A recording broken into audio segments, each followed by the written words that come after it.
everything was done according to the book, according to the police department. Why are they afraid to give us information, details? Why have they not gone and questioned the neighbors? They haven't even showed up to do that. My thoughts are they haven't done it because then it becomes an official document that's been written down and they can't erase it. So rather than take a chance of writing down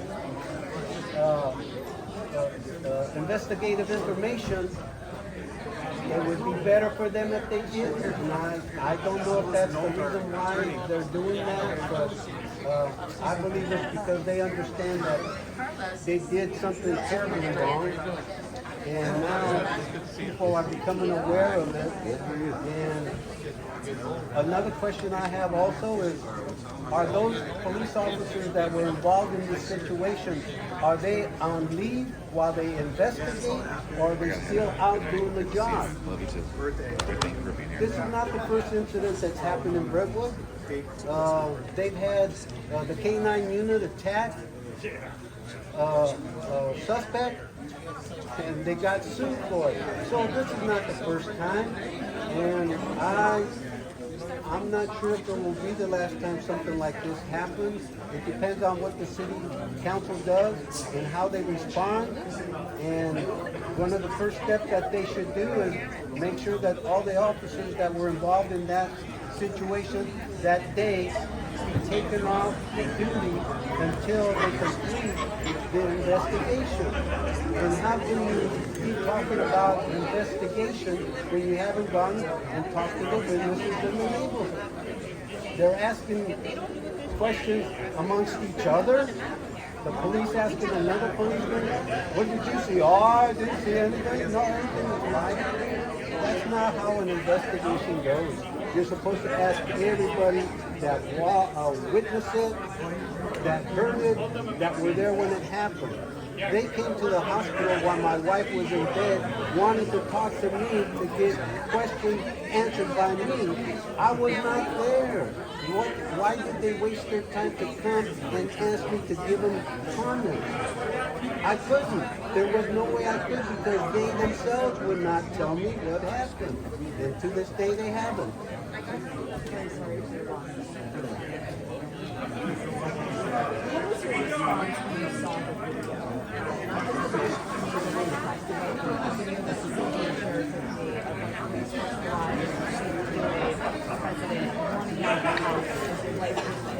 Driver's side of the vehicle and sort of arrows out is running out because they say the other officers said she was fleeing, and they cuff her and they bring her down the street.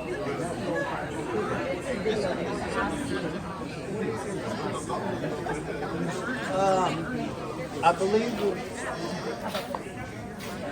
I believe the officer, I believe his name is Peachman.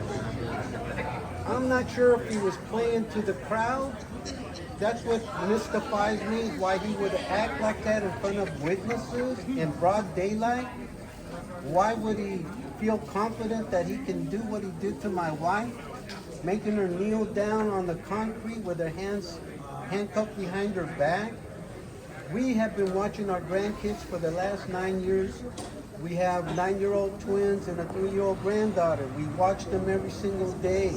When my wife would kneel down to change my granddaughter, it would take her 5 minutes to get up because she had knee problems and she had a sciatic problem. I can only assume that the officer who handcuffed her and was giving her orders may have become frustrated, maybe became impatient and tried to yank her, and once she was handcuffed, there's no way that you can get into a police car without help. She weighed a little bit more than she should have. They had another officer go on the other side of the door to grab her. If she was handcuffed behind her back and she was on the seat of the car, and you have one woman yanking and the other one trying to shove her legs back in the car, then slamming the door. Why? She didn't kill anybody. She didn't assault anybody. They searched for weapons. She's 72 years old. She never been involved with any police ever in her life. And it's a tragedy that the first time that she was involved with a police officer that she ended up dying. Did you know she was going to Sylvia's house to Oh, cover yeah. What are the last things she said to you before she left? We woke up in the morning, we were having coffee on the couch, and we were holding hands, drinking our coffee, watching TV. Then, because I already knew she was going to go pick up Ruben. Ruben already knew she was going to pick him up. She was going to go pick him up and take him to the doctor to get the dates for when he needed to go see the doctor, because the sister decided she was not going to do it anymore. She also didn't want to take him to church anymore. So my wife, she would get up and she would go and take him to church, drop him off, and then pick him up. And then she would bring him back and we would have breakfast. For some reason, that day she went to go pick him up, her sister wouldn't allow him to go out. He's a grown man.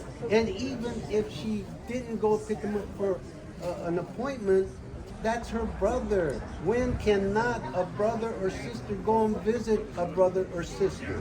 What did she say to you before she left? What was the last thing she said to you? All she said to me was, I'm going to go pick up Ruben now, babe. And so I got up from the couch, walked over to the door with her.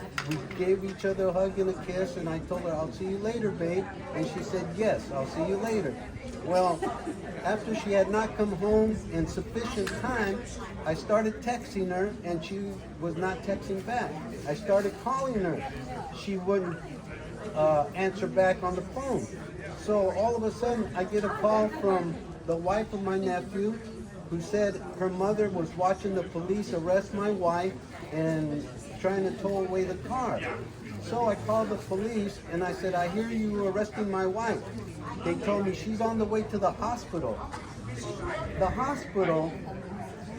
So my son and I eventually got to the hospital. By the time we got there, she had already been in a coma, I guess, because she was not responsive to any stimulus outside.